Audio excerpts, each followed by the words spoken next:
Just getting in the mood for the great rankings here today. You know, we gotta get in the Black Lagoon spirit. Now hold on, I'm making sure everything's working fine because that was a short song.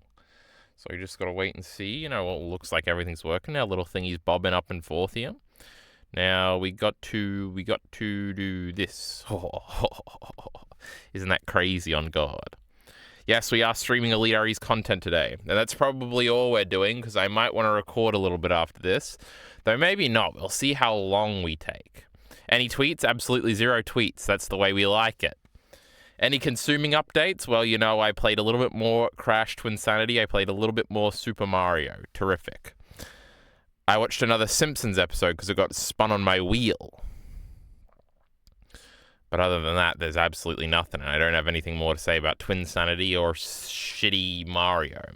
If I had infinite lives, Twinsanity would be a markedly better game. But that's all I really have to say. Oh my God, I just saw 4 viewers. We just shot up there. Oh my God, I just got what a nice comment this was, chat. You know, they just said, "You're the greatest of all time. And we're sad that you only have 10,000 subscribers." And I said, I don't even got 10,000 subscribers. What are you, an idiot? But anyway, the next Pokemon video needs to be out in the next few days. But I decided I'm going out tomorrow evening. We'll just put a little Stiffy in it. What's a Stiffy? I don't know, you know. Heath is here. Ymir facing. Now, I thought for a little exclusive for the VOD viewers on YouTube, or even the people here live in chat, we're going to do the fun thing of putting them in the order of consumption, which will be very interesting. Pokemon. Oh, there's also a funny thing. For whatever reason, Eden to the East has a Yu-Gi-Oh image behind it, but Elite already got ChatGPT to make this, so what can you expect? AI sucks. Let's all laugh at it. So Pokemon and like Dragon Ball Z we'll put at the beginning because they're just like meme. I also don't have everything I've kind of seen all of. Like Yu-Gi-Oh isn't here. Steins Gate Zero isn't here. So this is like childhood era, and Yu-Gi-Oh would be here. Oh, and Bakugan needs to be here. I think Bakugan needs to go before like I guess we'll put Pokemon Origins near Pokemon, even though I definitely watched it later. Like, Bakugan needs to go before DBZ, I think. Then, Naruto. Oh, does Naruto? Because kind of, I started Naruto, but then Naruto is later, too. So I think we'll put Attack on Titan next, because this starts the actual, like, anime phase. Attack on Titan. And then I don't, like, I want to say, like, Black Lagoon is next, which is crazy. But I think I'll put Naruto next. And I'm not going to put Naruto Shippuden until later, because that's when I finished it. Let's just put Gunbuster.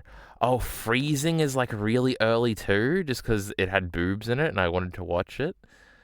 Yamada's first time is the end of 2014. I know that for sure. Because I was on vacation. I think the last vacation I ever took. And I think that was before Freezing. And also, 2015 is... Oh, no, Steins Gate isn't 2015. Steins Gate is 2014. And so is Death Note. So where the fuck are those? Death Note, and then Steins Gate. Steins Gate is before Death Note. I just remembered why. Shitty Steins Gate, where are you? But it's after Black Lagoon. Linny Boy, 2025 Aussie summer has been cold this year. That's certainly not true. What the hell is Linny Boy in chat talking about? Is this a first-time chatter? Is this crazy? No. It's not. There's no first-time chatter thing here. I'm sure this is scintillating content for everybody, but I kind of want to do it, so we're doing it.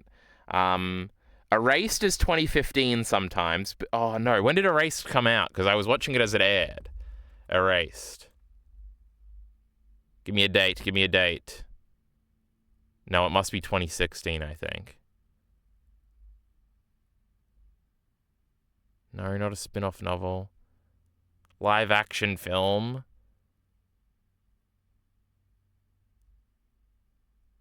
All right, March of 2016. So Erased is 2016. Berserker's 2018. And so is Vinland Saga.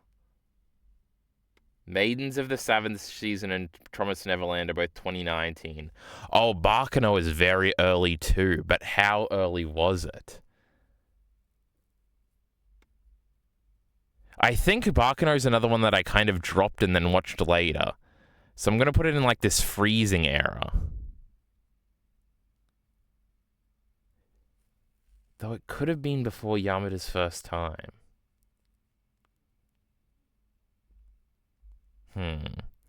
Cowboy Bebop is 2018. Devilman Crybaby is 2018.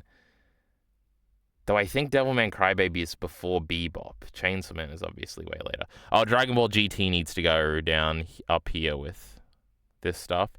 Psycho Pass is like... No, I think Psycho Pass is Digibro era. So I think it's like 2018. Though I feel like it was like before Berserk. But that sounds a little crazy. My Hero Academia is also like around this time. I was definitely still in high school. So it's like here. Naruto Shippuden is like 2016 sometime. So we'll put it in front of Psycho Pass. Lane is 2018 too. No, Lane's 2019. It's around this Devilman Crybaby Cowboy Bebop era. Evangelion the first time is definitely before high school ends. So I think we'll put it there. Why did I watch Ava? Because I remember not caring for it that much the first time. But I don't remember that much. Gunsmith Cats is literally the most recent, I think. Razafan is after Chainsaw Man, I think. Or is it? We could, like, prove that one. Madoka Magica. Was Madoka Magica before Gunbuster and Diebuster? I think so, right? Eden to the East is also, like, a 2018 one. Promised Neverland. When did that even come out? The Promised Neverland. It's 2019 too, right? 2019, there we go. IMDb, we love it. Forget all those times I told Alita it was a shit website and he should kill himself for using it. I'm in the wrong tab.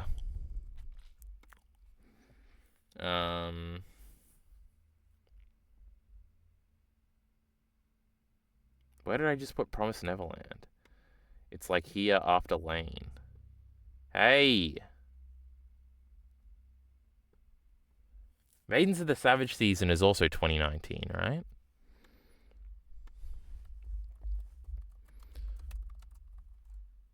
Not the manga series, the shitty anime is what I want. 2019. Okay, I'm a genius. I'm a genius, Chad. I'm a fucking genius. So I've got this all fucked up. Is it before or after The Promised Neverland? I feel like it was after. Mushoku Tensei. Like, all these are, like, recent. These are, like, discussion series recent. I think Chainsaw Man probably came first. And Razafan's probably here. So I think that's the correct order. Anyway. Now we can start. And we're definitely making this a YouTube video, so I gotta do an intro. I hope the mic sounds fine. Nobody ever told me it sounded better, so... You know... It is slightly more expensive, I think, and it is supposed to be the number 2 version of the microphone, so you would think it would improve a little bit, but I don't know. I feel like we're at kind of like peak amateur quality anyway. Without having a soundboard or thinking about things too much, so...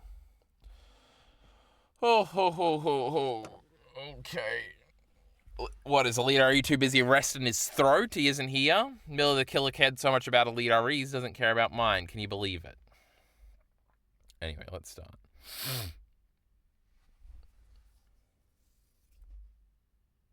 Well, everybody, this is just a terrific video idea, don't you think? I just came up with it myself. I'm a genius. We're here to rank every single anime I've seen. Now, you're looking at this and saying, Mr. Entertainment, that's only 35 anime. What are you, a fucking loser? Never seen an anime in your life? And I would say, uh-huh. Now, these aren't all the ones that I've dropped. There's no movies on this list besides the Berserk film trilogy, but there's more than one movie, so it counts. And I've just put everything, because there's like one thing for Evangelion, and, you know, they're all just going to be in like the top of S tier. So do I really need to individualize them all that much? I didn't have things like Steins Gate Zero on here because I never saw the last 2 episodes. I'm sure there's other exceptions too, but I did put My Hero Academia on here, even though I've only seen the first 3 seasons. I don't even know if that's true. What happened? I watched the first season of the next season, the first episode of the Overhaul stuff. That's where I stopped My Hero Academia, which I think is the beginning of season 4, if I recall correctly. But there's some little maybes here and there's that maybe I could have got more things under the list, but I don't have them on the list, so whatever. So if you're making fun of my anime cred right now, I'm flipping you off. Also, my funny intro about this was because Elite RE just did this on his stream literally hours ago, and I stole his idea. But he didn't have cool circles, he had shitty squares, so that means we're way cooler. Now, something I just did on stream, because we are streaming right now, though chat's not too lively, so you might not see him too much. They used to say hello to YouTube, they don't do that anymore. What am I talking about? Oh, on stream, I just did a little thing where I put all of them in order of seeing them. So we'll talk through that as we go through the list. But if you want the behind the scenes of that scintillating piece of content, you're going to have to check out the Kylie and T VODs channel or check out the Twitch, because sometimes I'm late on uploading those VODs. Anyway, let's get into it. So at first we have sort of the childhood era here, before we sort of get into anime knowing that it's anime, which starts with Attack on Titan in like 2014, early 2014, I think. Though that's not really true. Anyway, these are the ones that we started as children. Though there would be a little bit of Naruto and a little bit of One Piece here, but I dropped them and then watched them really later, never really watching One Piece, so I've read a decent chunk of One Piece. That's not even true. If you counted it up, it'd probably be like 20%, a little bit less, maybe, well, 250 chapters or so probably about 20%. Anyway, these are the great shows we watched as kids, and some we haven't rewatched, so, you know, our rankings will be iffy. But one we are currently rewatching is the great Pokemon that's absolutely going in S tier. It might be the bottom of S tier, but it absolutely is. Obviously, in my rewatch right now, I've just switched to the 4th Pokemon dub OP, as in, I haven't even watched the first episode yet, but I am about to switch over. Literally, the next episode I watch, we'll be doing Pokemon Johto. Yeah, what a song, chat, what a song. Getting rid of that shitty 3rd opening. We hate it. That 4th opening was featured on my great top 50 anime openings video. I think it was actually top 30, but that's crazy. A lot of those anime will be on this list. Can you believe it? So Pokemon is terrific. I think before the rewatch, I probably would have put it in B or C tier because, you know, people just shit on the great Pokemon anime. But having rewatched it, it's just the greatest, most episodic, greatest little narrative. What a great show it is. I'm doing videos on them currently to sort of express my great love for the Pokemon anime. I think it's funny. I think it's cute. I think it's hilarious. I think it's cute. I think it's hilarious. I think it's cute. And those are the 2 things you want from a Pokemon anime. So it's terrific. Even the characters and the plot, I'm liking a lot. Which you don't expect, and people always shit on in this anime. Obviously, there's like thousands of episodes. I've only really seen all the way through Sinnoh and a decent chunk of Black and White. All the newer stuff, I've only ever seen clips. But as a kid, I don't know, as a kid, there's like frustrations you have with the Pokemon anime. It was still like, Pokemon anime at its heights is still like the greatest pieces of fiction you've ever seen. Some of those 6-on-6 battles, Ash fighting for his life in some of those leagues, doesn't get any better than that, especially when you're a little kid. And nowadays, well, I haven't really gotten to the cool Pokemon leagues yet, but one day, and then I'll reaffirm that there's great. But I truly do think the writing is super creative, especially for an episodic format. I think the show is legitimately funny. I think the show is legitimately cute. People probably wouldn't even argue with that one. And I do think it's poignant and emotionally impactful at times. Sometimes very much so, especially in your favorite episodes. And I've learned that there's not that many bad episodes either. In fact, I've never rated one bad on my little internal ranking system I have when I'm going through the episodes, where they're supposed to be bad, mid, high, and high, which are the best episodes. But now I've sort of slowly adapted a low-high, normal-high situation. I've given a few episodes mid, but, I love the great Pokemon anime. Yeah. Oh, it's just so good. Pokemon The Origin, or Pokemon Origins, I think is what we call it mostly. I think I've only ever seen this once. I do own the DVD. It's a 4-episode OVA that's like more in line with the video game. I remember being frustrated as a kid that it skipped around too much and that it was so short. But it's also like an X and Y tie-in, which means it probably should be in the 2014 category over here. Who am I kidding? X and Y came out in 2013, you fucking moron. I remember thinking it was cool at the time. At the time, I definitely thought it was cool because it was different to the Pokemon anime, and the Pokemon anime was bad and for loser kids. And I was a 12-year-old who was on the internet and knew that people didn't like the Pokemon anime. I'm pretty sure the animation's really cool in this. I don't know. I have very little memories. I remember Ash versing the Elite Four. I think most of the last episode is about him trying to catch Mewtwo. Did I say Ash? I meant Red, of course. Boo. We hate Red and we prefer the Great Satoshi. And like he goes Mega Mewtwo. No, Mega. Maybe Mewtwo goes Mega, but Mega Charizard Y. No, X. The shitty one, the black one that everybody likes. I prefer Mega Charizard Y. And stuff like that. There's obviously a whole episode about the Lavender Town stuff, trying to hit you in the feels and be more adult.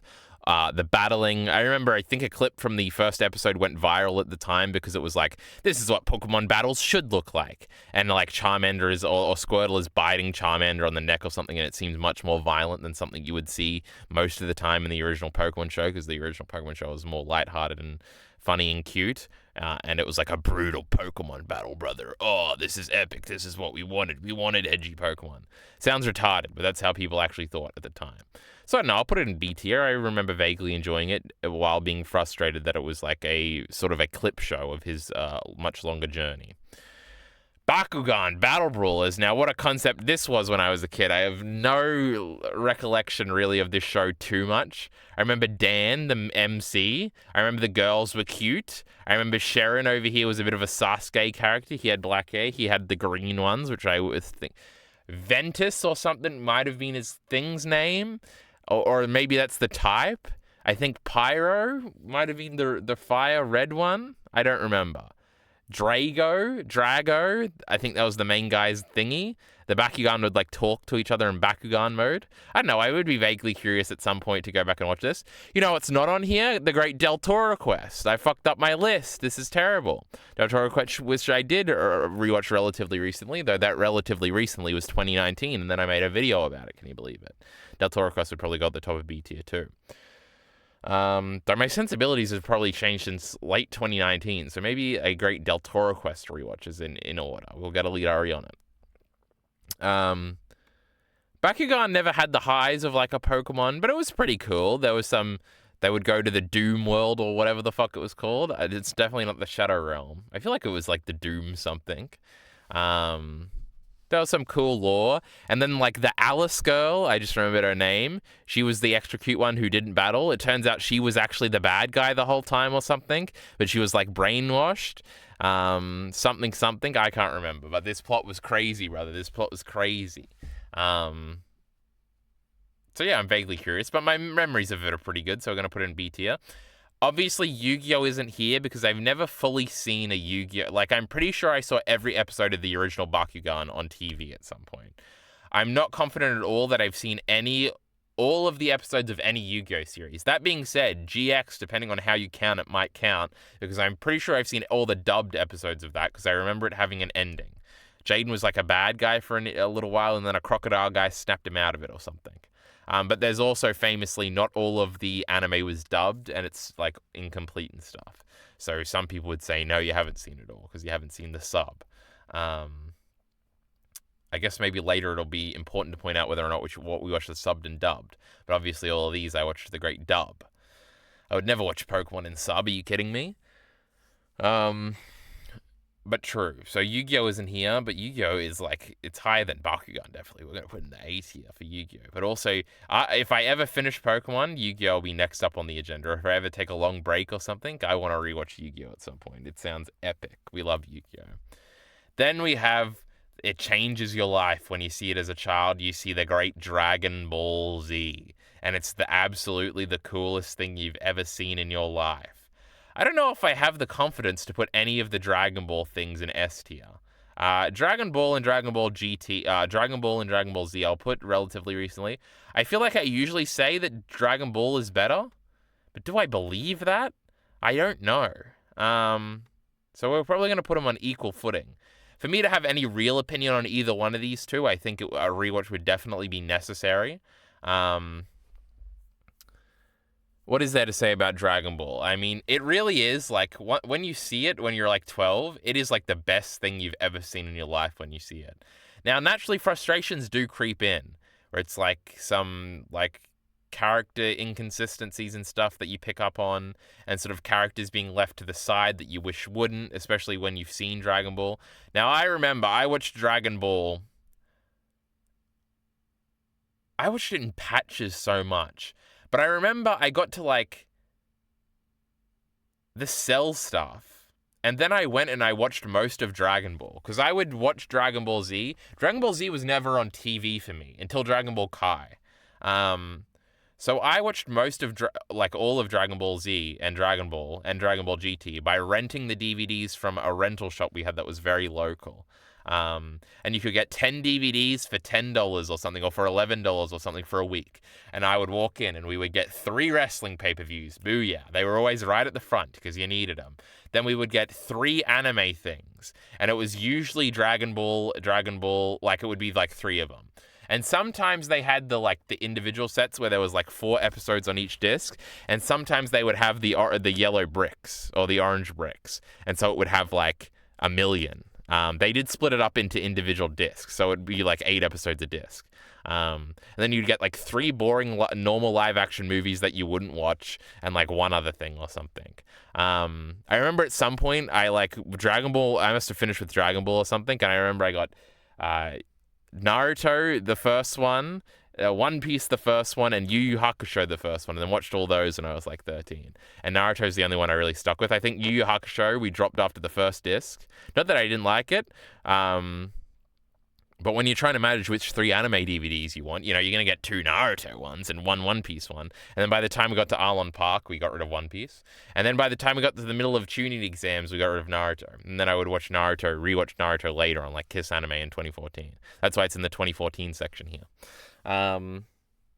But also we would like stop going to that store every so often too, so we would like lose pace.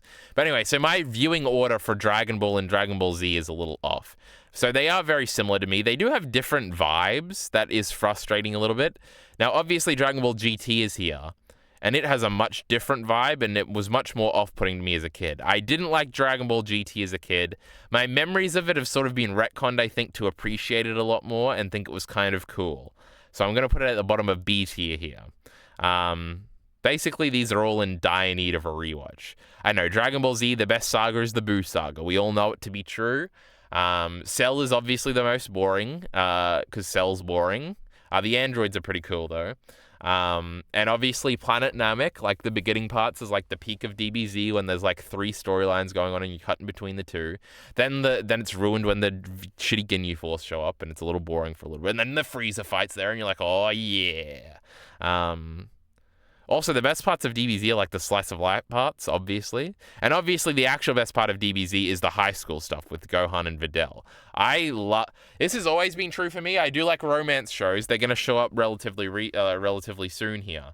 Even as like a 10, 11-year-old kid, I loved like love storylines. Maybe it was because it was so like if somebody said I liked a girl when I was 10, I would like kill myself. Like that's the most embarrassing thing of all time. I could never. But like in my little TV shows, I'd sit there and just wish for Gohan to get his girlfriend here. Though I did hate adult Gohan even when I was a little kid. I was like, this guy sucks and is not my cool Gohan. Because obviously Teen Super Saiyan 2 Gohan is the coolest character of all time. And this shitty adult version is lame. But he has a hot girlfriend named Videl. So I was very into that, and I was like, oh my god, are they going to kiss? They like each other, I know they do. So the high school romance stuff was obviously the best part of DBZ. Dragon Ball didn't have any of that, but Dragon Ball was so wacky and cool, and it was like, Oh, when's Tien getting introduced? Oh my god, here he is. When's Krillin getting introduced? Oh my god, here he is. When's Piccolo gonna? Oh, there he is. King Piccolo. That's peak Dragon Ball right there. Dragon Ball GT. Uh, it was good, I guess. Now we got the Great Attack on Titan here. Changed my life forever. The Great Attack on Titan. It became my series. Though, like, I don't like the anime now. When I first watched Attack on Titan, it was, like, so cool. I think this was when I first started to appreciate, like, I've seen all these shows, right, and Yu-Gi-Oh! And even, like, I'd watch, like, more adult TV shows with my mum all the time, like Hawaii Five-0 was a big one. I always bring up that Kevin Bacon show that was about that stabbing cult that I watched when I was, like, 10. Things like Under the Dome. And these were all rather straightforward, like, shows, with sort of straightforward plot lines. So, and Attack on Titan is obviously very sort of like subversive immediately. And I just thought that was the coolest thing ever. And I think that changed my media like taste trajectory forever. Like Eren's mum getting brutally eaten in the first episode, that was the most violent thing I'd ever seen to that point. And then like him dying in episode 5. I remember I was half watching it and my brother was kind of sitting there. And I don't think he was paying attention because he's 3 years younger than me. So I'm like, 12 at this point? He's like 9. And Eren died, and I didn't buy it for a second. Even like little 12-year-old me, I was like, Eren's not dead, obviously. And then the Titan popped up, and it's funny because you watch reactions, and for some reason they don't immediately, the first frame you see Eren's Titan form, go like, obviously that's Eren. But I did as a kid, I was a genius. And obviously, as soon as a blonde Titan shifter shows up, and the sexy blonde girl stayed back, I was in love with Annie at the time, right? It was okay, I was 12. And she's like, it wasn't there. Obviously, she's the female Titan. Like, every twist I saw coming from, like, a mile away. But there were grander mysteries. Because I love romance and I love mystery. And Attack on Titan. And I've talked about this before, but it's, like, a weird thing. Like, it's very, like, you shouldn't assume. Like, when I went into it, I was like, oh, my God, where did the Titans come from? Where did the walls come from? I can't wait to find out all these things. What's in Eren's basement? Where did Eren's dad go? All these things. But those first two, you probably shouldn't assume in a show you're starting will ever explain, like, where the Titans come from or where the walls came from. For whatever reason, I defaulted to, like, they're going to explain why this isn't the normal real world, which does pay off in Attack on Titan, so I guess I struck out there. But obviously, like, the theory crafting thing was massive, and it's, like, something I always hope to get back. Like, if I ever caught up on One Piece, by the time I get there now, all the mysteries will be solved, I'm pretty sure. But being into mystery shows and having sort of mysteries, and we've just caught up on Heavenly Delusion, but sort of all the mysteries are kind of understood at the point I'm at in the story, besides the bigger ones, and there doesn't really feel like there's a lot to speculate on in that, Whereas Attack on Titan, you definitely were supposed to speculate on that. So all that mixed together with like the characters dying and it being sort of really fast paced, and I just loved it at the beginning. It captured me. I would have had it at the top of S tier, my favorite thing ever at that time. But now that I've read the manga, I'm like, this anime kind of annoys me in the way it cuts its stuff. And, it looks bad when that shitty Mappa studio takes over. Elite Ari agrees, of course. Oh my God, CeeLo Pilder showed up in chat. This is big. I'm watching The Sopranos and your favorite Tony B just came back. Oh my God, the great season 5 CeeLo Pilder's on. We're not talking about The Sopranos here. We're talking about anime, of course. Oh, this has been custom made for you. Indeed, I got Elite Ari to get ChatGPT to make this for you. Elite Ari just did this on his stream before CeeLo Pilder. You missed it. So I guess I'll put Attack on Titan at the top of B tier. I feel like, again, now I'm going to say this a lot in this shitty fucking thingy, but I think a full rewatch of Attack on Titan at some point would give me a better, like, do I think the anime is a substitute at all for the manga? At this point, I would be like, if I had a fan that was like, oh, I want to get into Attack on Titan, I would tell them, if you read the anime or watch the anime, I'm disavowing you, I'm going to ban you, I'm going to kick you out. Terrible decision. Fucks everything up. But, like, I feel like the most likely scenario for me rewatching Attack on Titan would be with my girlfriend, which means I would have to watch the anime and I probably would have to watch it dubbed. I'm like, oh, well, we'll see. We'll see how it holds up to those scrutinies. I guess what are my big issues with it? I don't know. Like, some of the action scenes I don't like. The dub specifically I really don't like. I don't know. What else don't I like about it? They changed some things around. The Uprising arc is probably the biggest one. Because it brought into Kaki Sayama's idea that the Uprising arc was bad or something. When I especially like the Uprising arcs, like, sort of untidiness. I think it's very good, and a lot of the smaller details of that never really get brought up again, which is probably because Isayama is anime pilled. He's a loser, but I really like that stuff. So that's probably the biggest reason. And then later they do shift things around a little bit. I think it looks worse sometimes. I think a lot of the moments don't have as much impact, like even the Yamiya moment I remember being a big thing. There are things to admire about it. It's not like it's Chainsaw Man bad or Vinland Saga bad, but we'll get into all that in due time. Now we have original Naruto here. Now, I'm classically, recently, as in like the last few years, become a massive Naruto defender. That being said, all of my favorite Naruto stuff is in Shippuden. Though I would definitely put original Naruto in the same category as Dragon Ball and stuff over here. So unless I want to move them all down to B tier, I'm definitely going to have it up here. Naruto's best stuff is probably the Chunin exams. Hot take to nobody I know. The problem is the other stuff, especially in the anime, I don't know if I like that much. Land of Waves is like good. The Chunin exams is really good. The Search for Tsunade arc I remember being very slow in the anime. And I remember not liking that much. Then the Sasuke retrieval stuff. I really don't like in Shonen when everybody pairs off into one-on-one battles. I think it's very boring. And that's like the only big Naruto arc where they do that. I know that's like a lot of people's like favorite arcs because of it. Especially because it shines a light on some of the more side characters as they get singular fights. I don't really like Naruto versus Sasuke 1 either. I think 2 is like the greatest fight scene of all time besides other Naruto fight scenes. But 1 I'm not the fondest of. So yeah, and there's really only like those 4 big arcs in Naruto. So original Naruto I'm a bit more iffy on. Now we've got the Great Black Lagoon. I think it must have been my second anime somehow after Attack on Titan. Black Lagoon I'm going to put ahead of Pokemon. Black Lagoon was my favorite anime for a long time. Hey, I'm trying to put a tier here then. Actually, I don't think it was here. I think Attack on Titan was definitely still my favorite thing. Then Steins Gate became my favorite thing. And then at some point I decided that I liked Black Lagoon better and that it was my favorite anime because I convinced myself that it was like misunderstood and stuff, which I made videos about eventually later on that aren't too good and you shouldn't go back and watch. And then for a long time it was my favorite. I think even in the big Black Lagoon video I think it is listed as number 1 above Evangelion in that. Now I would definitely say Evangelion is my favorite anime. And obviously I recently did a rewatch of Black Lagoon with Elite RE, and I liked it well enough. In the S tier it still would go. I think a lot of the elements of it are interesting. Like a lot of the little details, like I like weird world geopolitics stuff a lot, and it references that a lot. I do think the core character dynamic between Rock and Revy is still really strong. I think the vibes are immaculate, of Roanapa and stuff like that. I think it still does have probably the single best dub I've ever heard. I think it's probably by far. The Cowboy Bebop is second. Like I like the Steins Gate and the Death Note dubs too. Death Note dub definitely has its cringy moments. The Steins Gate dub, I'm scared that when I go back and watch it, I'll think is a lot more cringy than it is. I also really like the Naruto dub. I watched a bunch of these dubs. The Baccano dub is also really good. But Black Lagoon is the best one. They swear the best. Revy's performance is like singularly incredible. Balalaika is very good too. So is Eda.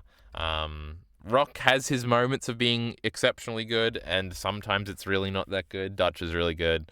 They're all good. But yeah, Black Lagoon, I used to just say it's the dialogue, brother, it's the best. But obviously the character dynamic is really good too. I like the arc structure. I like the world. I like the vibes. Everything about Black Lagoon is really cool, brother. Cool.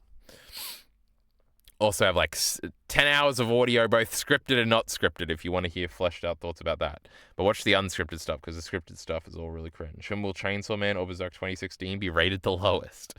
I haven't given any thought to what will be the lowest. That's a very interesting question. We'll get to it. The Great Steins Gate is in a very interesting opinion, where at some point my opinion soured on it. I'm probably leaving it at the top of A tier here, without having rewatched it, which is like criminal. I have watched Steins Gate like 3 or 4 times. I guess I should have gone through that, right? Everything here, I've seen DBZ a bunch of times in individual parts. I've never watched it fully through more than once, I don't think. Same with like Dragon Ball. Attack on Titan, I've never watched. I watched season 1 like a bunch of times.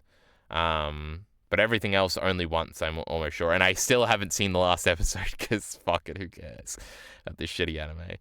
Steins Gate I've seen a lot of times. Black Lagoon I've seen fully through maybe 4 times. Obviously Pokemon I haven't even seen fully through once either. Dragon Ball I've still never seen the Master Roshi versus Goku fight.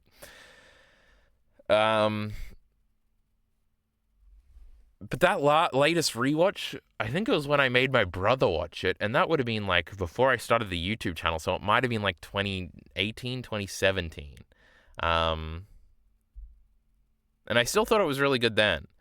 I think I'm scared I'll think the later episodes are boring. Like the episode 13 I've always thought was boring, though I think on a first watch through you think is really cool. It's just Okabe running around. I'm a firm believer that the first 12 episodes are obviously the best part of Steins Gate because the character dynamics are the best part. Obviously, there's more like emotional extremes later on with like the Kurisu last episode stuff, like as in like the last episode where she is before we get retcon her out of existence is really good. I think the ending is very strong. I think the last episode being, or the second last episode being misdirected and the last episode being the thing, and then walking past each other, all that stuff is really good. But like when we have like an individual Rukia episode and an individual episode, like obviously the Suzuha one, like the I failed thing is great. The Moeka one is great, but there's also like the Ferris one. Is that one really good? I don't know. I'm scared of rewatching those and thinking they're boring. I'm also scared of thinking it's cringe. So at some point I just decided it wasn't like in my top tier and I have to wait till a rewatch. Good news, me and Jockey Bacon are planning on rewatching this at some point soon. So we'll have more updated Steins Gate stuff coming soon. Death Note, I almost can't bring myself to put it in front of Steins Gate, but right now my opinion in Death Note being good is very solid. The problem with these two is I've also seen many, many reaction series to both of them. Death Note's peaks are like unparalleledly good in like the world of fiction almost. Like the end of episode 2, like I remember sitting there, I watched episode 1 of Death Note, I was like, oh, this is okay, you know, it's kind of interesting. And then it immediately became a cat and mouse game, and that was the coolest thing I'd like trying to figure out. I've told this story before too, but I watched episode 1 of Death Note. Then I went to a friend's house the next day, and I was trying to like pitch him which anime we should watch because I had shown him like Attack on Titan. And I remember we watched the first episode, and that's how I know that Death Note was the third out of these. We watched episode 1 of Black Lagoon, episode 1 of Steins Gate, and episode 1 of Death Note. And we were like going to decide which one we wanted to watch more. And Black Lagoon and Steins Gate both have terrible episodes. So showing them to like a 12-year-old to try and get them interested is like, well, this isn't going to work. And I even think he chose one of the other ones. Like, I think he might have chosen Black Lagoon, but I was like, nah, let's watch Death Note because I haven't seen it. No, I think I had seen episode 2. Because I remember watching it the night before on like the couch in the living room and being like, the ending twist of this is so great. But then we watched like 10 episodes straight, and like us trying to figure out before the show would tell us what was happening is one of the best like viewing experiences I've ever. It probably is the best viewing experience I've ever had with anything. Where it's like, I remember we got some things first. Like I remember figuring out that like Naomi had like used a fake name. And like when it got revealed, we both freaked the fuck out. There was another thing. I can't remember the details. But like obviously there's lots of twists and turns and stuff. And like trying to keep up, like nothing else has ever done that to me where it's like, oh, you're trying to like guess. Like it's almost a game as well as a show where you're trying to figure out who's on top here and what the play is here or predict the twist. Death Note gamifies that so much early on that it's very, very fun to watch. Like especially in like I think it's episode 11, which is the Misa episode, but Misa's only revealed at the end, and like you don't see light, so you think light is like gone off the deep end, and it's like this crazy mixing of like this is some insane shit that's happening, plus you almost feel like the show is jumping the shark because it's like bastardizing Light's characterization up until that point. And then obviously the twist at the end that there's a second person and they also have the Shinigami eyes. Like that is one of the greatest episodes of anything ever. Also, like the Yotsuba stuff towards the end is awesome. I think like Death Note also towards the end is like the most invested I've ever been in anything, because I did just like worship Light Yagami. I did just think I wanted him to win. I thought he was the coolest guy because he was the smartest guy and I was also the smartest guy. One of those early Death Note things too is like the pen in the drawer thing, which I thought was like the coolest thing ever, because I like would hide different stuff from my parents and would have like a bunch of different like failure mechanisms. And I think this is before I was even jerking off. So it wasn't even jerking off. It was like the fact that I was watching YouTube videos at all, I thought they would like think was like evil. So I hid that, and like I would sit in a certain part and like I would check the audio. So I would turn the audio up to the audio in which I watched something. Then I would run to the door to like walk to the toilet, which is like right outside my room, and see if you could hear it from there. And then I would like have this like I would sit in my chair in a certain position and stuff like that, and I would like practice walking down the hallway to see how much you could hear before they got there, and like I had all this stuff planned out. It's like, oh, I'm hiding the Death Note like he's hiding this thing. This is almost certainly like that type of stuff is definitely why like I'm very secretive about everything, which is like a big meme that everybody like Jockey Bacon makes fun of me a long time. But this has been in me since I was 8 years old, right? It's childhood trauma. So I don't know. I just related to the great Light Yagami so much. I was a little sociopath in the 8th grade here. But I remember like literally like counting down with him at the end of the second last episode, waiting for. And then when Light lost, like I decided Death Note sucked. I was like, this is a shit show. I hate Nia. He sucks. Death Note was terrible.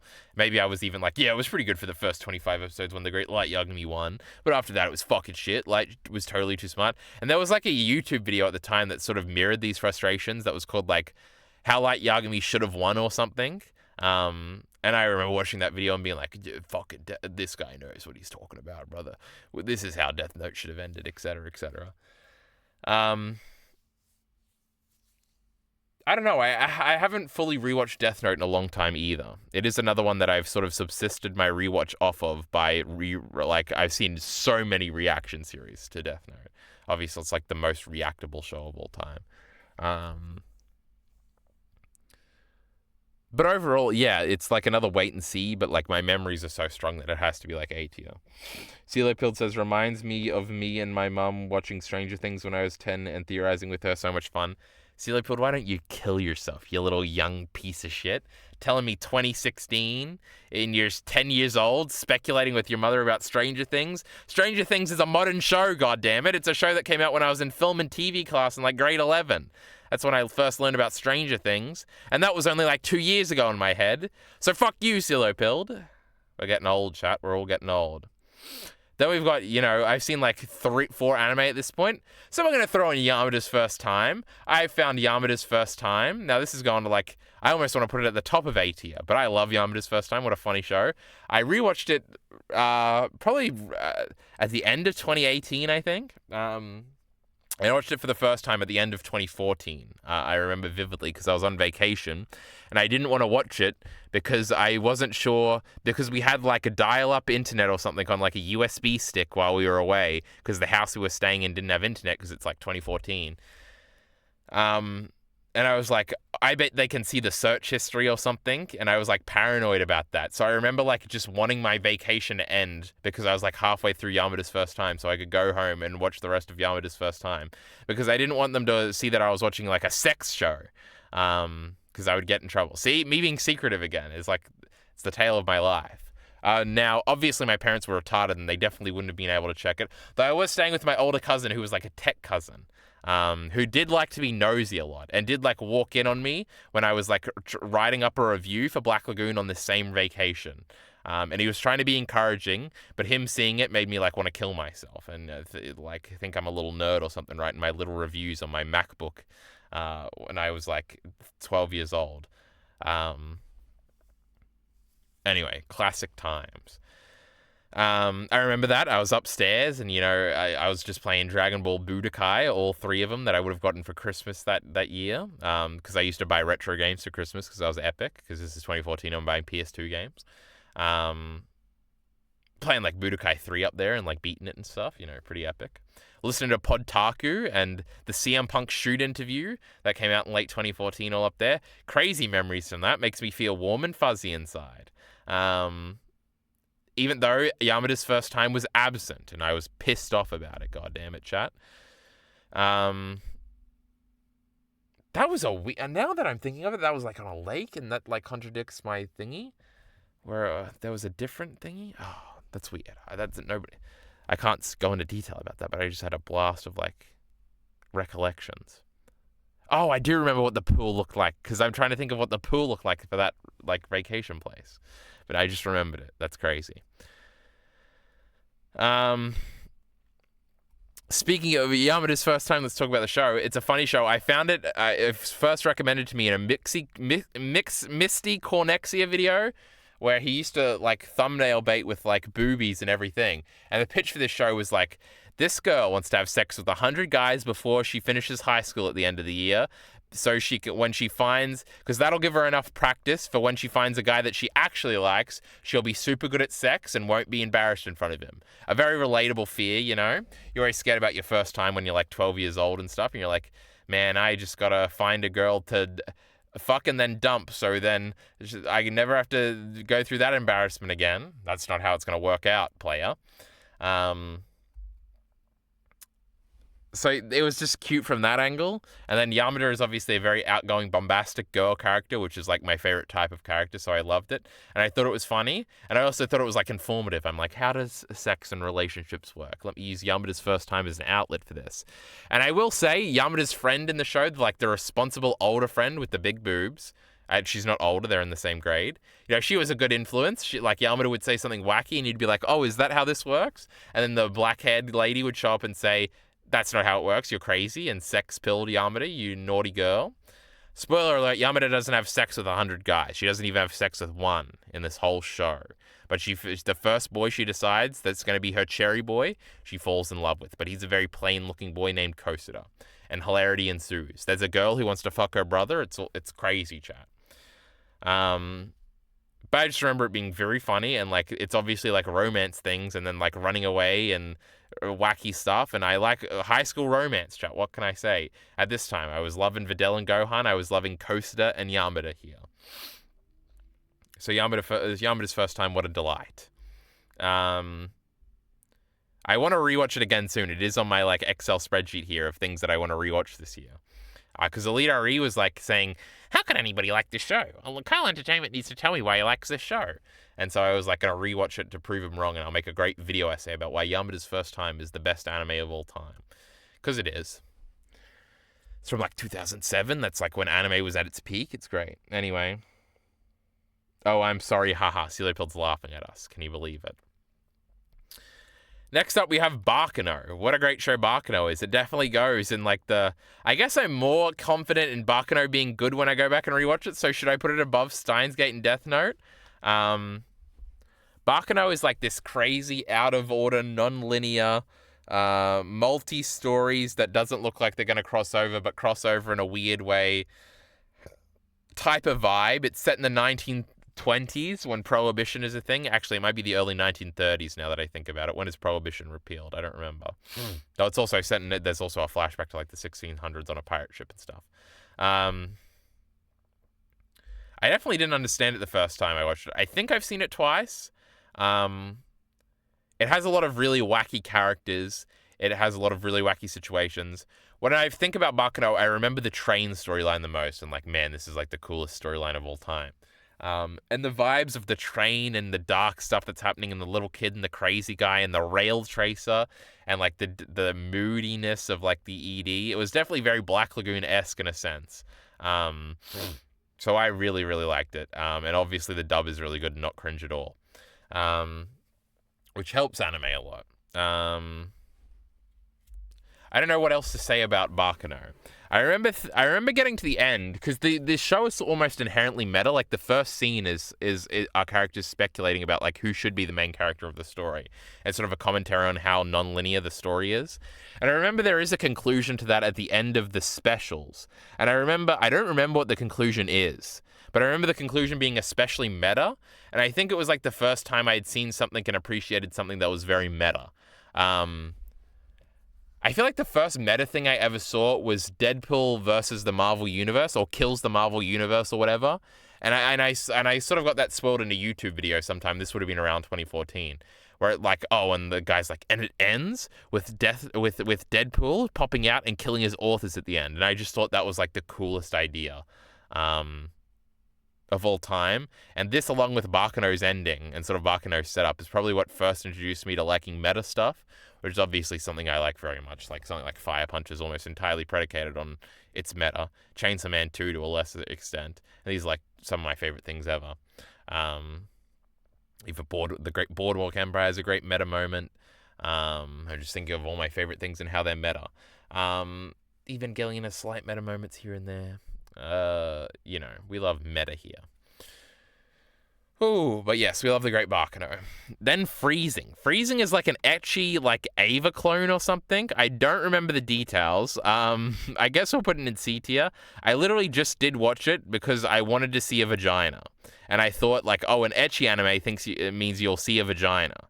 Because I had kind of seen them. Like, I think the first woman I ever saw naked, now this is going to be weird for a guy my age, but was Sable's nudes in something, because I found it on Google easily once without actually looking up porn. And again, this was me being paranoid that somebody could see search history and I would get found out.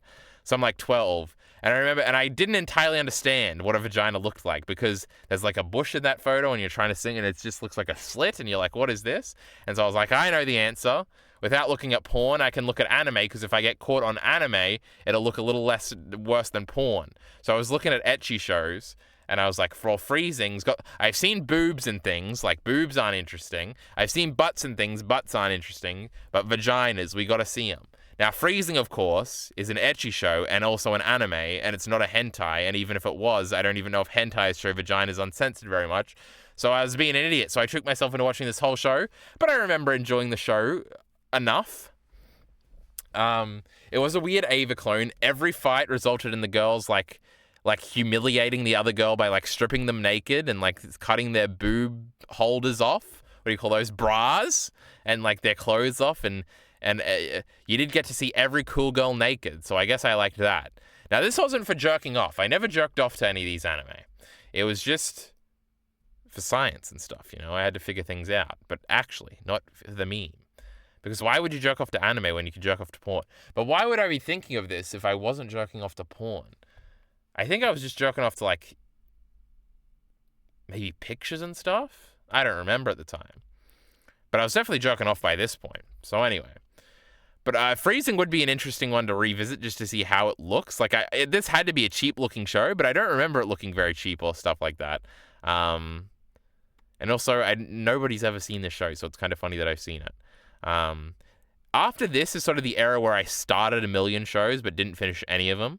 And so we jump into like 2016 from like 2014, maybe the beginning of 2015, to Erased here, which I watched seasonally as it came out. The anime that launched Mother's Basement's channel. I remember seeing Mother's Basement videos around this time. It would have been some of the first video essays I've seen.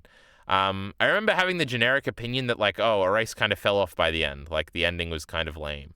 And the teacher was just the bad guy, and that was a very obvious twist. And obviously I was big into these big twist shows like Attack on Titan and Death Note and even Steins Gate. There were all these big mystery shows. And Erased having a lame mystery, which was like the whole appeal to me, was a little disappointing. I don't know. And the Mother's Basement also had a video about how the anime sort of rushed the manga's ending, and the manga is really good. So maybe one day we'll rewatch it or see the manga and Erased will be redeemed. But I remember just being left with a bit of disappointment and liking the beginning of it a lot. It is around this time that I finished Naruto Shippuden, and Naruto Shippuden is obviously a great 10 out of 10 masterpiece.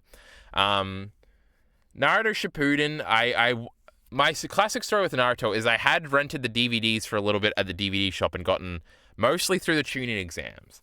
And then it was announced, famously, that Naruto would be ending soon, in like 5 weeks. And at that moment, I stood up in my chair and I said, by God, I'm going to rewatch Naruto from the start. I'm going to watch every filler episode and I'm going to catch up in these 5 weeks.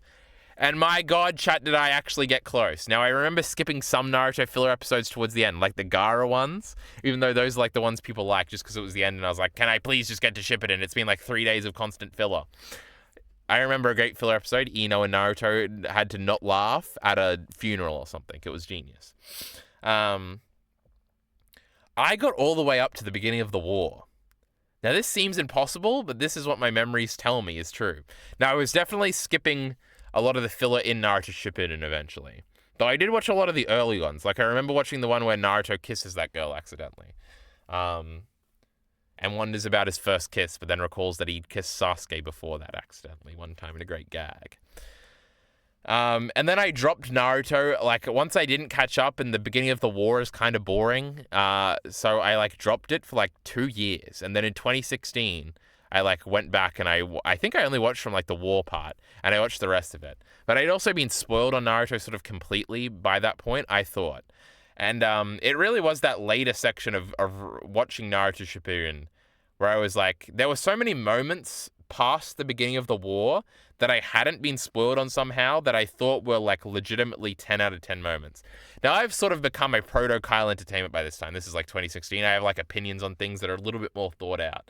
And like the narrative is that Naruto sucks, right? Especially in 2016, like Naruto is a shitty anime that fell off, especially in the end, and especially that war arc sucks. Now, there's been a lot of retconning now that people like Naruto a little bit. Though it still hasn't happened. That's just sort of in smaller communities like the Krasdorf-esque community. But widely, I think people still like Naruto's kind of mid, unless you're literally like, I don't know how the anime fandom views anything now. Like, people like Demon Slayer and shit, so what the fuck do I know? But there were so many moments towards the end, like, Itachi saying that he'll always love Sasuke and, like, the head touch is, like, an incredible moment. Like, a 10 out of 10 moment that I somehow wasn't spoiled on, and, like, I was just watching it and being like, this is, like, the greatest thing I've ever seen. Naruto, Obito and Kakashi fighting and the Obito reveal, both of these moments are, like, incredible 11 out of 10 moments. Like, all of the, like, the first Hokage backstory with Madara is, like, 10 out of 10. All the Hokage getting revived was something I also was, like, not spoiled on. So that's an incredible moment. Orochimaru coming back. All this stuff I was, like, unspoiled on. And, like, getting to it all was, like, incredible. And even the later stuff, like, obviously I was spoiled on the Naruto and Sasuke fight, more so the end stuff and, like, the epilogue chapter and stuff like that. But that Naruto and Sasuke fight at the end is, like, the best fight scene in fiction, besides Kakashi and Obito, maybe, which is from the same segment of the story. Also, I liked all the Kaguya stuff, and I thought the Kaguya fight and stuff like that was fun. There's just so many moments from that ending where I'm like, this is the greatest thing of all time. And I haven't even mentioned the shitty Might Guy moment that most people really like.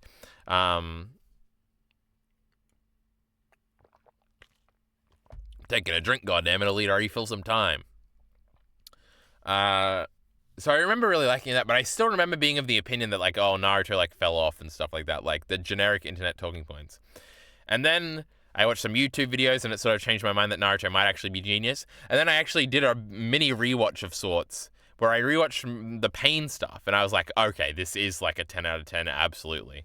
And that's also the Itachi stuff in there, and obviously that's, like, the part that people think is peak Naruto.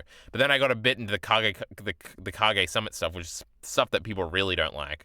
And I was like, nope, this is still like a 10 out of 10 absolutely throughout.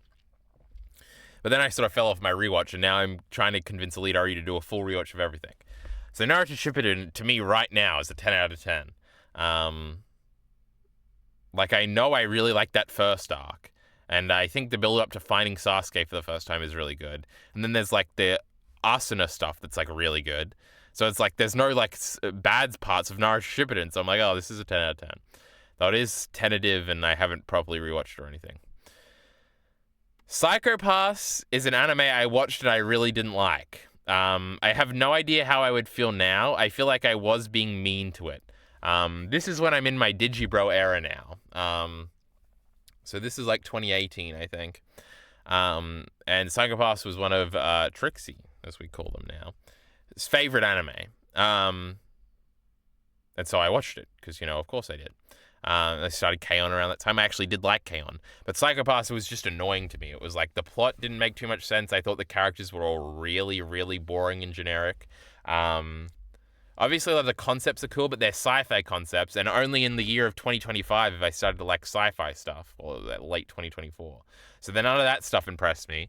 And Psycho Pass constantly does monologues where they like reference philosophy books, and I remember thinking that was so lame and gay at the time, and I was like, this sucks. But I pushed my way through it, and I got to the end, and it had something to do with a factory, and I think the bad guy got killed. But the other guy and the main guy that was judgmental also had a Huey Psycho Pass or something. I don't remember. And I remember thinking the main guy was just shitty, like Spike, even though I hadn't seen Cowboy Bebop at that point. But I remember not liking Psycho Pass, though I'm pretty sure I could rewatch it and like it a lot now and not be so like judgmental and like non-charitable to it. But I was not having fun watching it back then. My Hero Academia at the time. My Hero Academia was one of the... My Hero Academia might have been before Psycho Pass. My Hero Academia was like the first anime I'd watched in like a long time, in like a year and a bit. And I remember like My Hero Academia was the new hot shonen on the block that did everything that Naruto did wrong right, and it had like good women and stuff like that. These were like the talking points when season 2 was fresh. And I remember watching season 1 and thinking that it was great and being very engaged and liking it a lot. And then at some point I decided it was kind of generic and not good, with very good moments. So it's like stayed at a 7 out of 10 in my mind, which I would put in B tier around here. Like obviously the like 1,000,000% moment where he's fighting Bakugo's not dad that totally looks like his dad, that I definitely thought was his dad, but turned out not to be his dad. I think his name is Muscular. They're both blonde, you see. And they're both hot-headed and mean. That moment where he goes 1,000,000%, that's like a standout moment. I remember just liking the All Might Deku dynamic a lot at the beginning. The whole... I don't really care for the Nomu fight part, but like all that, like the climax of season 1 was cool. I remember thinking a lot of the character interactions were cool. Obviously, there's some like romance, high school stuff going on, so I liked that stuff. I remember thinking I liked Bakugo a lot because he was mean. Famously, when Bakugo cries at the end of season 3, that's when I dropped this shit show. Pathetic. But there are a bunch of like cool moments like that. I remember My Hero Academia being a victim of like speculating a lot about what was going to happen and then being disappointed sometimes. Like I remember like the villains like invade that camp and stuff, and then I remember like the way they get out of it is like they just like grab Bakugo or something, but then they don't grab him at the end, and I didn't think that was very climactic. And I remember being upset about that. Also, United States of Smash is a really good moment and stuff like that. The tournament arc is pretty cool. Though I don't really like Todoroki at all, so like I didn't really like that climactic fight at all either. I did like that Bakugo won it. I thought that was cool. And obviously I hate that Ida guy, and the Stain stuff was overrated. It was okay, I guess. But yeah, that's My Hero Academia. Evangelion comes into the mix some way here. Now, obviously Evangelion, I already spoiled it earlier, is my favorite anime. I've just grouped everything Evangelion together because it's all my favorite anime, I think. Like, I gave every rebuild a 10 out of 10 except for the third one, which I think I gave a 9 out of 10 just because the beginning part was a fight that was boring. Obviously, End of Ava is a 10 out of 10, and the original series is a 10 out of 10. When I first watched it, though, because we're kind of going through things chronologically here, which is funny, I don't know. I remember thinking it was not that fun. And I don't even remember liking Asuka that much the first time, I don't think. But I finished it, and then I was like, okay. And then I don't even think I watched End of Ava right away, because I was like, oh, whatever. And then eventually I did, but I don't even think I liked it that much then. I think then I watched like a reaction series to it, and I was like, this is really cool. And then at some point I rewatched it and decided it was really good. And then I think it wasn't until, like, the YouTube channel Because I was doing a thing there for a while where I was rewatching Ava every year. I've seen it like 5 or 6 times fully through at this point. Well, at least fully through End of Ava. I've seen most of the rebuilds twice except for the fourth one, which I've only seen once. But I'm ready to rewatch it again. I'm trying to convince people. So I have no idea when this happened and when like Asuka became my favorite character, obviously. But I think by the end of high school it was pretty ingrained. And I definitely watched it in my last year of high school. So I don't know. But at some point, Evangelion's obviously the best anime of all time. The characters are the best. I also watched it dubbed the first time. I know that, so that's funny. The original old school dub. I didn't know about this. Netflix dub came out years later. Obviously, it has a bunch of my favorite characters ever. Asuka and Rei, especially. Misato is also very good. Obviously, Shinji is very good. Obviously, Kaji is very good. Obviously, Ritsuko is very good. Obviously, Gendo is very good. Obviously, Fuyutsuki is very good. Obviously, etc., etc., etc. Toji's okay. We kind of like... what's his name? Oh, I'm forgetting the other one. Anyway, it doesn't matter. I really like the plot. Now that I've like understood it better, I really like the thematic stuff. I think it's a very good thematic, like especially in End of Ava. End of Ava is like the greatest thing of all time. I always talk about this, but you get to a point in that movie where you realize the song still hasn't happened yet, and then you realize that this like all-time great song comes from this movie and is going to happen soon. And you just like sing it in your head as like everything's happening. And it's like the greatest emotional release of all time. Only to be followed up by the Yui speech right afterwards is Ava Unit 1 floats off into space. And she gives the thematic resolution. And you're like, oh my God, I feel like all my problems are solved in life. Like I understand people and I understand how to be nice to people. And that if we were all just nice to each other, our lives would be so much easier. It's almost like a moment of Zen and connecting with humanity and in a way instrumentality could never do, and it makes you feel peaceful and like, man, I'm gonna like harbor these emotions. I'm gonna remember what it feels like to be in this moment at the end of Evangelion, and I'm gonna like change my life for the better. So help me God. And then the feeling fades, and it kind of intentionally fades by the ending because the next scene is Shinji choking Asuka on a beach. But even then, that has like a nice little hopeful ending. At least that's how I interpret it. But eventually you lose that to the mundanities of life. And you sort of have to rewatch it all again to get that feeling. I have not contradicted it. I have compared it to the feelings from the best ContraPoints videos a lot. You're like, oh, I understand humanity right now. This is genius. But like that's almost irrelevant to why Evangelion is like the best. I feel like I got that feeling towards the end of the fourth rebuild too. So I think it was successful in that angle. Obviously, the fourth rebuild is maybe the most interesting visual movie I've ever seen, with sort of the different styles it goes for, and obviously it looks really good. The CG stuff, the toy stuff, even though the game stuff, the like projector stuff, the live action segments. There's obviously live action segments in End of Ava too. Obviously, it's very visually interesting in all regards. Evangelion's got it all. It's the greatest of all time. I had the same experience with Sex Education, Leopold says, a long time ago, I think. I was scared my parents would check my Netflix and see it, so I watched 1 second of 15 shows to hide it in the recent section. Genius, Leopold. I would expect nothing else from my favoritist viewers. That's genius. But also, Sex Education came out when I was an adult, so stop saying things like that. I think we've covered the great Neon Genesis Evangelion. Then, at some point here, I read Berserk, and then right after I finished Berserk, I watched all of the Berserk anime in order. Like, literally right afterwards, I think. And I remember being frustrated with all of them and not liking any of them too much. I've since rewatched the film trilogy, and I really like the film trilogy. I'll put it up here with, like, Yamada's First Time. I think they're very interesting, stylized versions of the stuff. I think it's much easier to forgive it for not being Berserk because it's just like a movie of clip compilations, and that's pretty cool. Whereas the TV show is more closely Nilly Berserk, and that's like more frustrating in terms of like plot and what it adapts. So like And all of the coolest stuff to have seen in that art style is the stuff that goes unadapted, like Puck or the Skull Knight or any of that stuff. It's like, god damn it. You do get Rosine a little bit, so that's pretty good.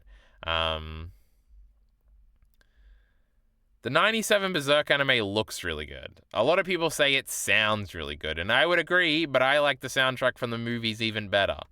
I would say... Well, I was nearly going to say I think I like it more than Attack on Titan, but if you were sitting in front of me and you're like, Kyle Entertainment, for your transgressions, I'm going to watch one of these shows instead of reading the manga. I'm going to watch Attack on Titan or I'm going to watch Berserk. I'd be like, watch Attack on Titan. Okay, it's okay. You'll get most of the story. It's pretty good. Whereas if they were like, I'm just gonna watch the Berserk anime, I would tell you, kill yourself now. But it's visually way better, right? Is it? Probably. Like, it looks cooler. That's just because I prefer the 90s style. So I don't know. I would say it's pretty even with Attack on Titan here. Berserk 2016 is like fine. Like, it looks bad, obviously. And, like, if somebody watched it instead of reading the manga, that would be really bad. But I think it subsists on, like, oh, we get to see the Berserk stuff in, like, an anime form. This is kind of cool. And it subsists on that enough. Obviously, the music for this is pretty good, too. They use a lot of the movie soundtracks a lot. And also, they have some originals. Like, I think, like, Ash Crow is from the movie, too. There's some... Even if it's just Hayo, which they use way too much in the series, it's like okay. It is funny that I think they had to know they weren't getting a third season because there are 2 seasons of this. There's 2016 and 2017. Like they had to know that they weren't getting a third season because they just don't do any of the Ganishka stuff or setting up Ganishka to attack like Vertanis. And I think we just end at Vertanis, right? Very interesting. I would also be very interested just to rewatch this and see what happens. Because season 1 is like obvious. It's just like Tower of Conviction.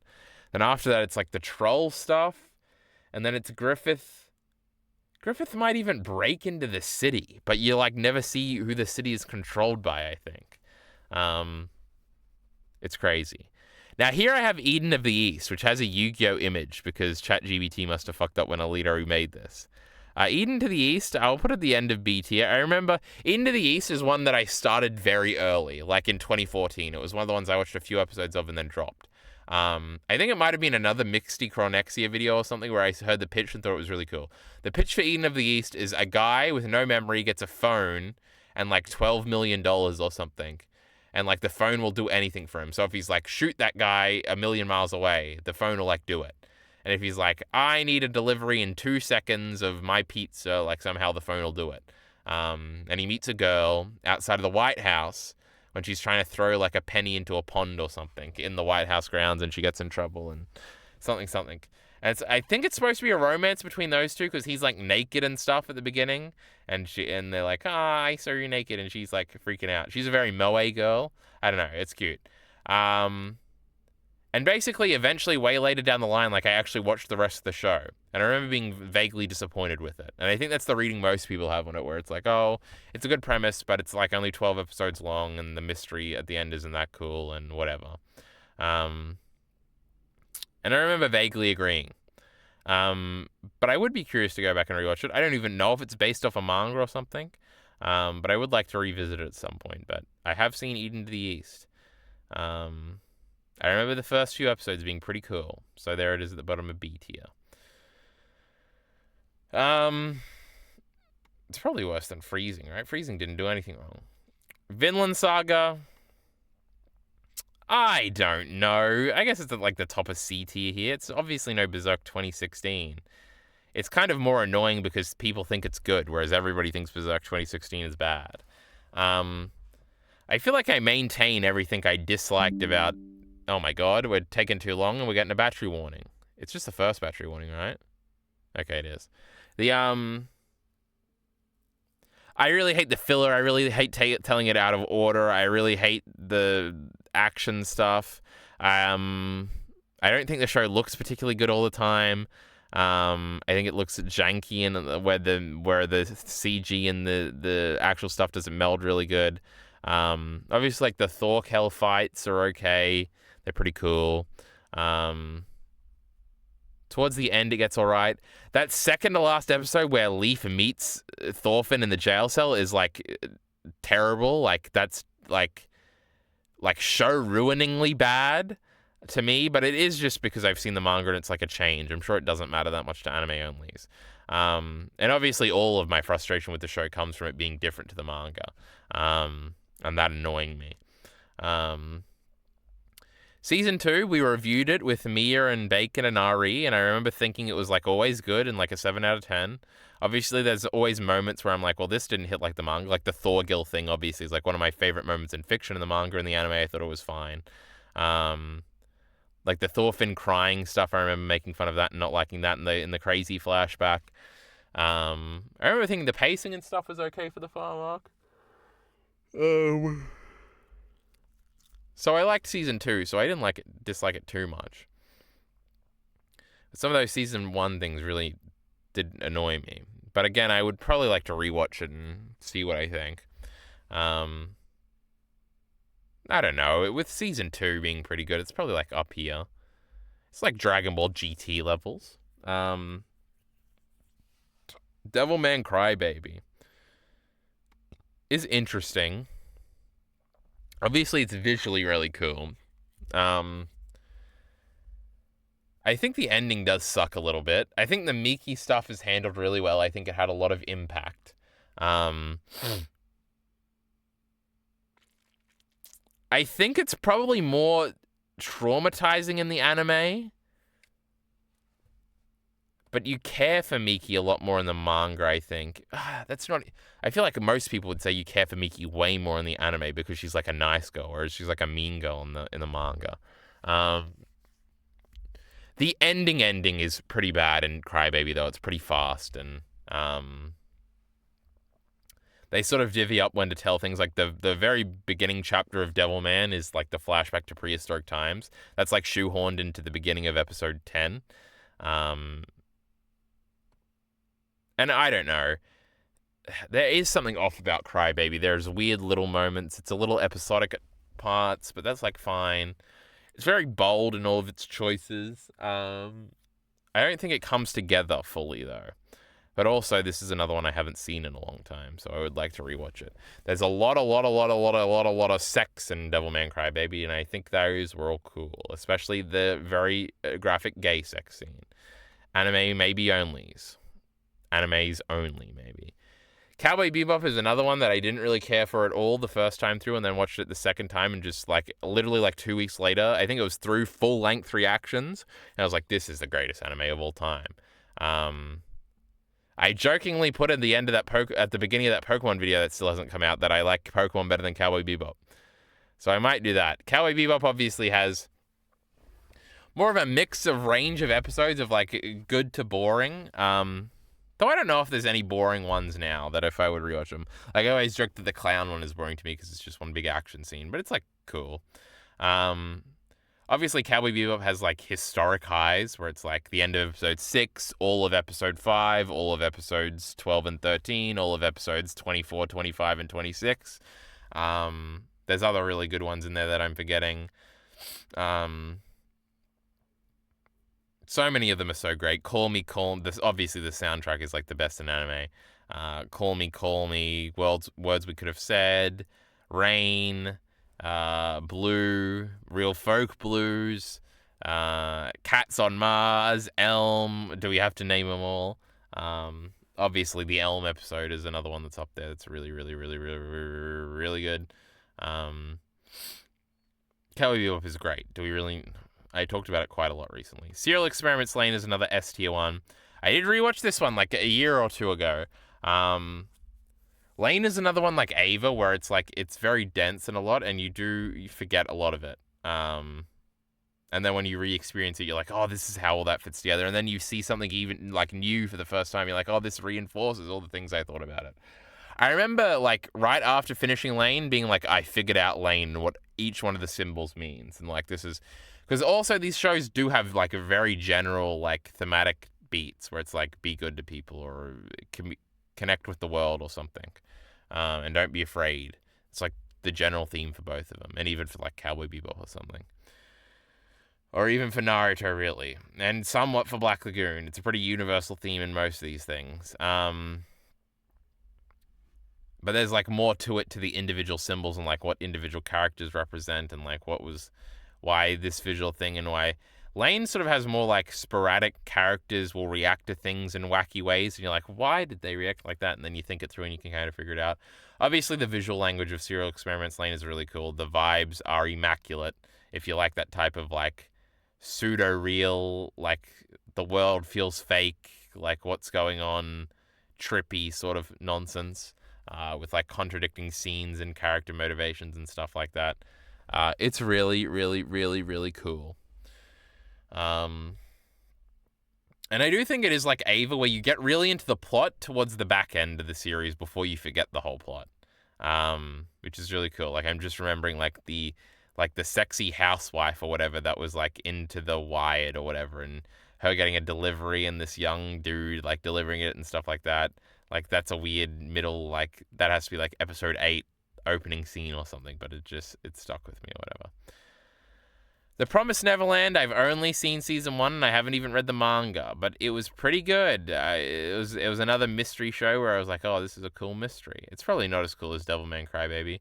There's obviously the famous episode 1 twist where it's evil and stuff like that. Who didn't see that coming?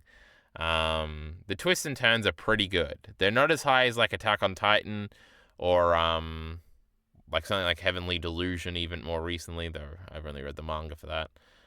Though I've seen episode 1. Or like Steins Gate or Death Note or anything like that. But it's kind of in the veins of those shows, and I appreciated it nonetheless. Maidens of the Savage Season is just a high school rom-com. You'd think with all my, like, how I've described my taste so far, I would have seen more of these, but I haven't. And it makes me sad a little bit. I'd put it, it's probably at the top of B tier. It was a nice little rom-com. There was like 4 main girls and they all got boys. It's told from the girls' perspective, which is something they seem to like, with Yamada's first time, etc., etc. Let's see. One of them, like the stuck-up student council girl, got with like the weird-looking boy.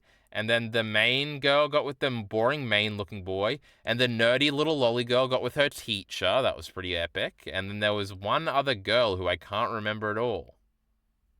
Or who she got with. There's another one I would revisit. It was pretty good. I know there's a manga and stuff. It also... the problem with these anime, they all end on cucking, where you don't actually get to see them get together, really. Like, there's like a confession scene, but I don't care about confession scenes. I want confession kiss sex scenes, goddammit, even if they're high schoolers. There's, but there's sort of a metaphor for a sex scene at the end of Maidens of Savage Season where the train goes through the hole in the mountain. And she's like, oh, it's not going to hurt that much, and then it ends. So that's pretty epic. Razafan is a classic Evangelion clone, and it's really cool. I would put it somewhere near Yamada's first time. This is definitely one I would have to rewatch to fully appreciate. There was a lot of like side plots and stuff like that. It's very Evangelion-esque in that sense that I didn't really understand the resolution of. There's like a trio of characters that are sort of like side characters, but are also in flashbacks, and I think I confused some of them, and then they had like a climactic moment at the end where they all shot each other, and I was like, man, if I could remember who these characters were, well, like, I would like this. And also, like, the Gendo character has, like, a standoff with, like, a ghost in the battle station before it all blows up in one of the last episodes, and I'm like, this would be certainly really cool if I, like, remember the full context of this character or sort of understand what was happening. And also, the ending is very bold. It's sort of like, what if Shinji ended up with Misato, which is, like, crazy. And there's like time dilation and stuff like that, and it's all Egyptian themed, and I don't know, it's really cool, Razafan. It has a great soundtrack that I use in videos a lot. So I enjoyed it. That was a slog at certain parts, but that was definitely in my era where I wasn't liking consuming things, and I had to like force myself to do it. And also rewatches I always like more than the first watch, so I can't wait to rewatch Razafan one day. Razafan's really cool. I like Razafan a lot. The Chainsaw Man anime, famously, I didn't really like, though I never thought it was, like, terrible. So I'm going to put it with, like, Attack on Titan. No, My Hero Academia is definitely better than it. Erased might not be. Pokemon and Bakugan might be a little low, and so might Dragon Ball GT. I'll put Chainsaw Man over here with the Vinland Saga. It is in the same category of it. Like, it made me mad in the moment, but it's probably just because people were like, oh, this can, like, replace the manga, which I don't think people believe about Chainsaw Man anymore. I gotta wrap this up. Mushoku Tensei, I've got a million videos on it. In terms of overall ranking here, it's like better than The Promised Neverland, right?